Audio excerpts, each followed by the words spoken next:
topic has a voice. And every conversation matters. Let's start. Let's go. We're here in a Citizens Building in Jasper Avenue, Edmonton, Alberta, Canada. Yeah. With my friend Chell. And with my friend Grace. And by the way, so unsa mo tuiga ka? What year was that when you arrived here in Well, Canada, Alberta? yes. So Edmonton? I arrived here Anong taon? 2015. That was April 15, 2015. I remember the day and the year. So I came here as a nanny.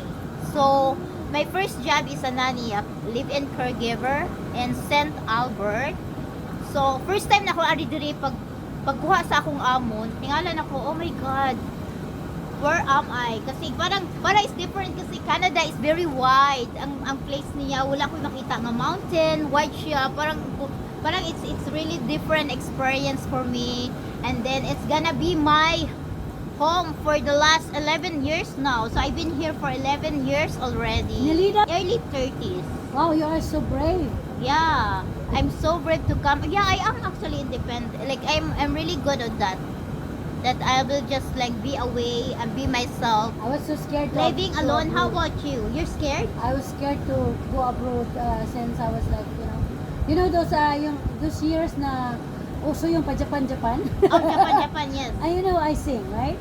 Yeah. So, I can dance there a little bit. So, I was recruited to go to Japan. I was in the band back home. Pero, hindi ako tumuloy kasi I was so afraid to go out of the To go out country. of the country. Oh, yeah. Yes, I don't wanna. I feel like I'm gonna die somewhere.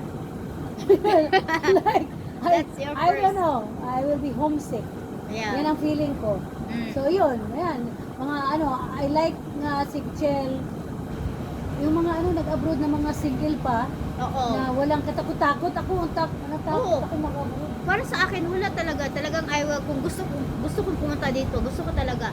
Ang dream ko talaga sa Canada, pero dahil sa financial, so nag-abroad, muna ako, nagtrabaho ako sa Bangladesh, Oh, sa where you went to Hong Kong. I Bangladesh? went to Really? Bangladesh. Nag-work ka sa Hong Kong and Bangladesh? Oo, sa So, how many Bangladesh, Bangladesh for 2 years as How- assistant office ko doon. Tapos, How old are you? I was in the late 26.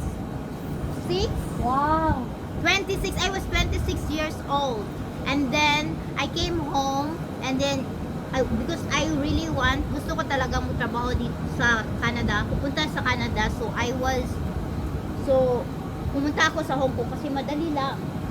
Ang dali lang kasi mag-apply from Hong Kong to Canada. How many years in Hong Kong? 2 years and 8 months. Wow. So, doon ako para Pag ma-experience ko. ma-homesick ako pag ganyan, uuwi ako. Oh, Yung pakialam.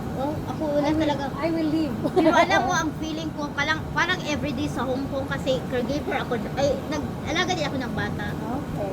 So, ang feeling ko everyday, so gusto ko nang umuwi. Pero so lagi ko yun, umuuli na ko, dili na ko ganahan mo trabaho. Pero nakalas ko 2 years and 8 months. You finish it. Pero ang feeling ko everyday is very heavy. Kasi ang goal ko, ang goal na ko is maka-adugod ko diri. Makaanhi ko diri sa Canada. So, nag-sacrifice ko, bisag di na ko ganahan. Wala kay gana. Pero ang akong goal is ganahan ko adto Canada. So, kailangan go. How did you do it? How did you do it? So, may gani, sige kong contact og mga agent ko, mahal kay bayad. So, ako magod kinay mga amiga mo, invite na ako sa church, maadto ko, dito na ako na-meet kung naibay nga, lingon siya ngayang empleyado ng ita o kuan, Ganda. na nani.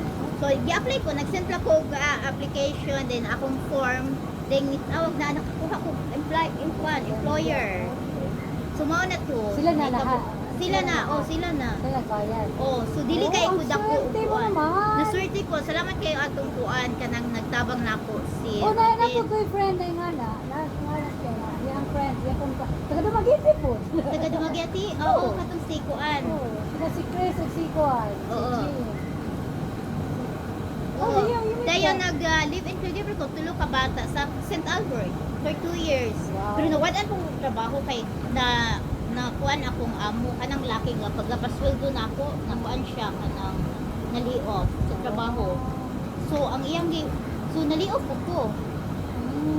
Pero, Ayun, yawa, asan pero ka? nag-apply na ko og working Where permit. did you go? Nag-apply na ko og working permit at nagulat na lang ko. So nagtrabaho kay wala ra ko nila pasagdaig. Tagaan ko nilang trabaho sa ilang mga amiga. So pero nya dito ra ako stay ding. Nihawa ko na ni rent ko og room nga worth of 300 every month. So mao to. Dahil yung pagkahuman niya abot na ako working permit nalipay kay ko. I know because Kasi- I've known a few friends too that they are so young and they're here. Yeah. I'm like, wow. You're not afraid? You're not scared? Yeah. I was scared.